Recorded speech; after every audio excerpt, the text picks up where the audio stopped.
Saudi প্রবাসী ভাই তাইনের আগে আমরা সিনাখর পলিপাসের চিকিৎসা নিছেন।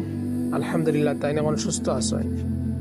এখন তাইন আমরা আসতে হিজামানিরা হিজামা নেওয়ার যে কারণটা হইল তাইনের সাইট্রিকা অর্থাৎ বাতর সমস্যা। দীর্ঘদিন থেকে তাইন এই সমস্যার মাঝে আসেন। বাতর প্রবলেম, শরীর বিষ বেদনা। আপনারা দেখতে পাররা যে বাদ যে টক্সিন যেগুলো আছে এগুলো আস্তে আস্তে কাপড় মাঝে জমা হওয়ার অতি শীঘ্রই ভাই এই রোগটা কি মুক্তি পাইবা।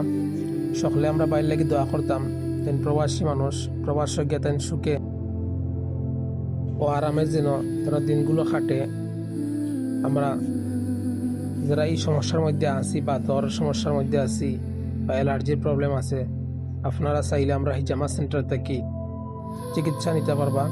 এছাড়া আমরা যে চিকিৎসাগুলি প্রদান করে থাকি নাকল পলিপাস, পাইলসের যারা সমস্যা আছে, টনসিল, মুখর ব্রণ, অ্যালার্জি, সুলফরার সমস্যা, রোগীদের সুস্থতাই আমাদের সবচেয়ে বড় সফলতা।